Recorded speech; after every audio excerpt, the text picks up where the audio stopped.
Dr. Professor Yugi Akongo,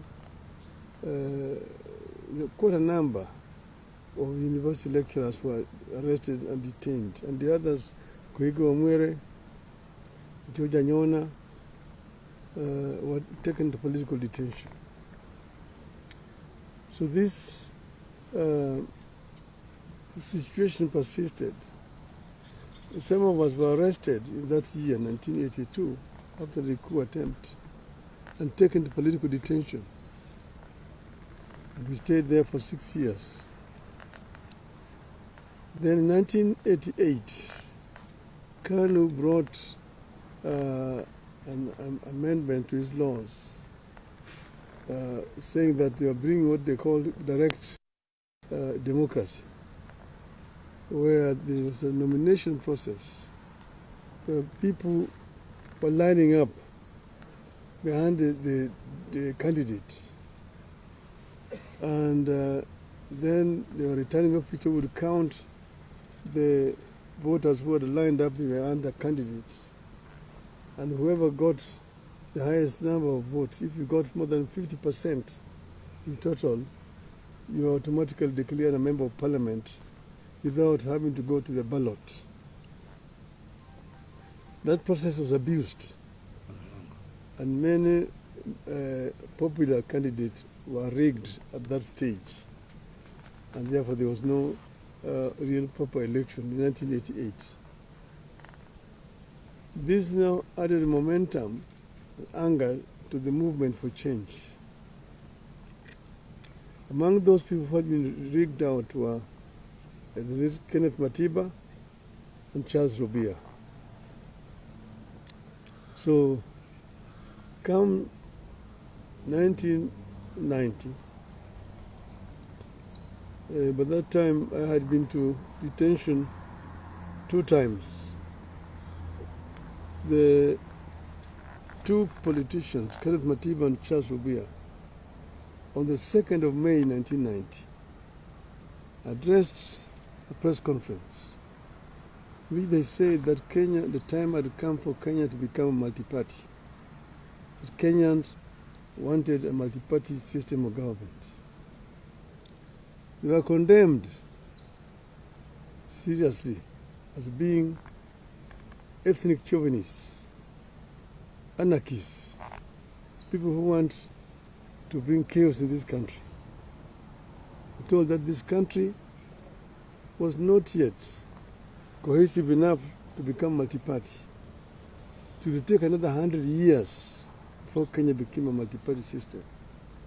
These were daydreamers. So the kind of machinery at that time set off now to demonize the 2 members of parliament, the 2 former members of parliament. And in the process, of course, a number of very inflammatory statements were made, even by some today politicians who are talking about democracy here. You go into the archives, you see the names and what they said at that time. So in the process, Kenneth Matiba came to look for me to arrange for a meeting between him and Jaramogi Oginga Odinga, who is my father. I arranged the meeting, and then we met again. They met again with Professor Robia, Mr. Neko, and after lengthy deliberations, the decision was taken that they would be supported.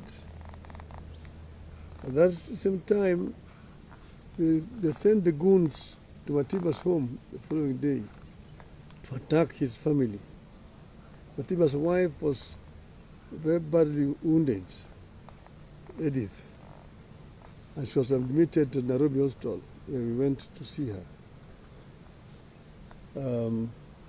After that, we, myself and Kenneth Matiba and Charles Obia, made a statement which we said we would go to Kamkunji to ask Kenyans if they were ready for multi-party. And we do it on the day of the 7th of July that year, 1990. 7th of July, 1990. So after making that statement, we then now went on to mobilize for the meeting at Kamkunji. But then, of course, the police officers came to block us from meeting each other. They were stationed in my office at Ajib House, Matiba's office, up there on Koinange Street, and Rubia's office, and Paul Mitchell's, and Gibson Kamau Korea's. On the 2nd of July 1990, Matiba and Rubia were arrested and taken to detention. On the 4th of July, I was arrested and taken to detention. That same night, they arrested Gitobu Manyara, they arrested John Hamenwa, they arrested now Justice Mohammed Ibrahim. Paul Mwite went into hiding. Kamau Korea ran into American embassy and sought refuge. Keyote Murungi was in Ethiopia and went to America. But that's how it was. But the International Commission of Jurists came up and made a very powerful lobby for the release of Hamenwa and Manyara, and were released. As we remained in detention. And as you know, Rubia is the one who was first affected. He got a very serious infection, was taken to hospital. Eventually, he lost his vocal cords and was released. Matiba suffered a stroke in the detention and was removed and eventually brought to Nairobi Hospital, after which she was then taken to London for treatment. That completely undermined his health permanently. And these two people eventually died because of not old age at that time, but because of the injuries they sustained while in detention. Many people, but in spite of our being detained, the Kenyan people braved it and came out in numbers to go to Kamkunji on the 7th of July, 1990. Many people were killed attempting to reach Kamkunji grounds that time. So then, after we came out of detention, then Ford was formed. We formed Ford. After forming Ford, again we get pressed and said we were going back to Kamkunji. Eventually, when I was targeted again, I was moved away from here and taken into exile. But our people braved it and managed to march all the way into Kamkunji. And you will see the photograph in front page of Nation there today. You can see Martin Chikuku, James Orengo, Anyang Nyongo, Masinde Muliro in the back of that truck getting up to Kamkunji.